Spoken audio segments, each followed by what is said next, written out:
Olá a todos, bem-vindos de volta ao meu canal. É com muita alegria que eu estou aqui mais uma vez para falar da palavra de Deus, essa palavra que é viva, é eficaz, ela é maravilhosa, é aquilo que nós cremos como o manual de vida eterna que o Senhor deixou para nós. A Bíblia diz que assim como a neve e a chuva caem do céu, elas regam a terra, elas fecundam a terra e fazem brotar frutos, dando pão ao que come, semente ao que semeia. Assim também é a palavra de Deus, ela não volta para ele vazia, mas ela vai e produz resultado para o qual ela foi enviada. Então falar dessa palavra é maravilhoso. Esse é o terceiro vídeo e o último da série Não Rebata as Críticas. Deus tem falado muito, não apenas ao meu coração, mas ao coração de muitas pessoas que têm me contado como têm aprendido, como têm refletido sobre a necessidade muitas das vezes de perdoar, de se calar, de permitir que a justiça de Deus opere nas nossas vidas e não a nossa própria justiça. Nós vivemos em uma geração de pessoas que buscam tanto os seus direitos e se preocupam tanto consigo mesmos que muitas das vezes são incapazes de permitir que o Senhor faça a vontade dele e exerça a justiça dele nas nossas vidas. Então é muito importante muitas das vezes nós pararmos um pouco e refletirmos o que a palavra de Deus tem para nos falar. E quanto a esse assunto, talvez você até pense, mas por que falar tanto sobre não rebater as críticas? E a verdade é que nós precisamos dar um testemunho vivo de Cristo habitando em nós. Esse terceiro vídeo é sobre o exemplo dele. No primeiro vídeo nós falamos sobre Davi, no segundo vídeo nós falamos sobre alguns exemplos, sobre alguns ensinamentos de Salomão, filho de Davi, sempre falando sobre aquilo que Jesus nos trouxe, mas hoje eu gostaria de falar do exemplo que ele nos deu, Jesus, sendo homem, ainda que tendo a sua natureza divina, porque a Bíblia diz que ele não julgou por usurpação ser igual a Deus, mas ele tinha a natureza de Deus dentro dele. Ele era Deus, mas ele veio em forma de servo, em forma de homem, em figura humana, mas ele se esvaziou e ele se humilhou. E nós vamos entender como Jesus não rebateu as críticas e como Deus o exaltou. Mas antes de falar sobre Jesus, eu gostaria de ir lá para o livro de Tiago, que nos fala algumas verdades muito interessantes a respeito desse tópico. Em Tiago, no capítulo 1, tem um versículo que me faz meditar muito. Fala o seguinte, que todo homem deve ser deve ser pronto para ouvir, tardio para falar e tardio para irar. O que Tiago estava falando para os leitores daquela carta e para nós também nos dias de hoje? Nós precisamos estar sempre prontos a ouvir, mas nós devemos demorar para falar, pensar para falar, muitas das vezes nos calar e principalmente nós devemos ser tardios em nos irar. O versículo continua falando, porque a ira do homem não produz a justiça de Deus. Ainda que nós nos pensamos a nosso respeito que nós estamos sendo injustiçados, ainda que nós estejamos pensando, quantos argumentos eu posso usar ao meu favor, a verdade é que não importa o quanto irada eu estiver, a minha ira não vai produzir a justiça de Deus na minha vida.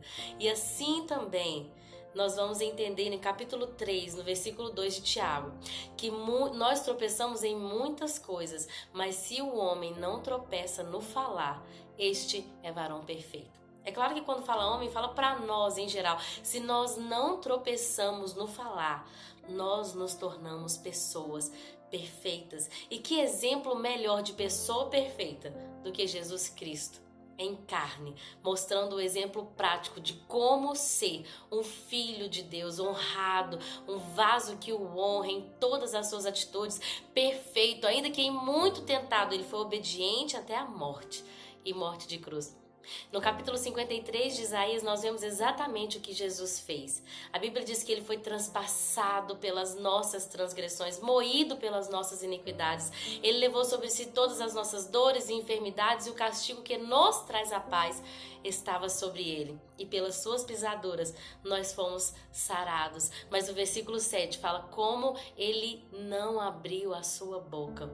Como uma ovelha muda, ele foi em direção ao matadouro na presença dos seus tosqueadores, mas ele não abriu a sua boca. E talvez você pense, qual é a consequência, qual é a parte boa, o que eu vou colher se eu plantar esse tipo de obediência, de me calar, de esperar a justiça de Deus. E é exatamente aquilo que Jesus escolheu, porque a Bíblia diz que ele se humilhou, ele se esvaziou de si mesmo, ele não julgou ser igual a Deus, mas ele esperou na justiça do Pai, e o Pai o exaltou soberanamente. A Bíblia diz que o Pai, Deus lhe deu um nome que está acima de todo nome, para que em todo o tempo, em todo lugar, no céu, na terra, embaixo da terra, todo joelho se dobre e toda língua confesse que Jesus Cristo é o Senhor, para a glória de Deus Pai.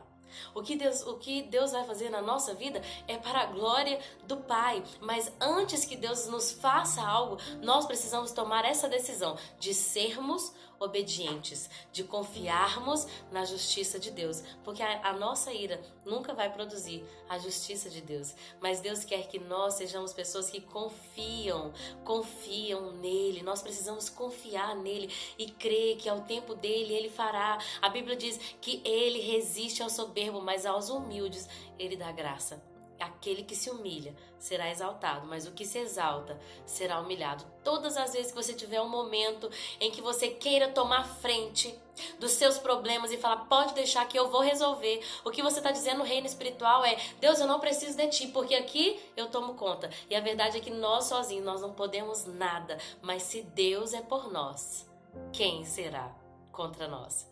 Essa é a realidade do reino. E é isso que nós devemos crer e viver, que o nosso Pai, ele é bom. O tempo todo Deus é bom. E Deus é bom o tempo todo. Ainda que você esteja sendo injustiçado, lembre-se do exemplo de Jesus. Ele foi estapeado. Ele recebeu uma coroa de espinhos que o machucou. As chicotadas que ele levou. O fato dele ser preso, pregado por pregos, martelado naquela cruz, mas ao final de tudo ele vira para Deus e fala, Pai, perdoa-os, porque eles não sabem o que fazem. Esse é o exemplo que nós devemos seguir. É fácil? Não, não é fácil, mas nós devemos sempre refletir em como existe recompensa quando nós confiamos e esperamos pela justiça de Deus.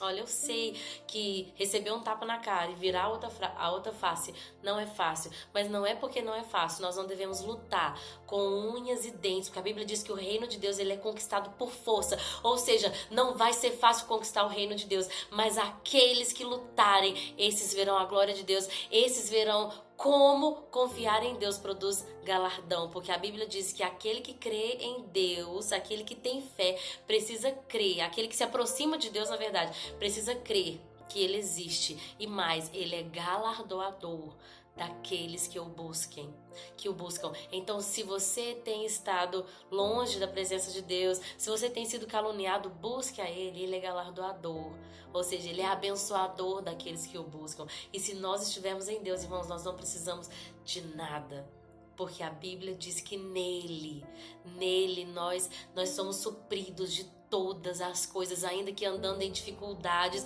ainda que em perseguições, ainda que em necessidades, assim como Paulo diz, eu posso todas as coisas naquele que me fortalece. Confie nele, o Senhor é contigo. Eu espero que essa palavra, assim como eu disse no início, produza resultado na sua vida, para que você contemple a glória de Deus e o Senhor exalte a sua vida, não para a sua glória, mas para a glória de Deus Pai. Essa foi a série Não Rebata as Críticas. Nós vamos continuar. Eu espero conseguir postar pelo menos um vídeo por semana. Eu creio que Deus está no controle de todas as coisas e Ele vai continuar falando aqui nesse canal. A nossa intenção é sermos abençoadores. Eu gostaria de te pedir para nos abençoar também. Compartilhe os vídeos, curta, siga o canal, curta o vídeo, comente se o Senhor falou contigo. Eu creio que nós juntos podemos atingir o coração de muitas pessoas, para a glória de Deus Pai.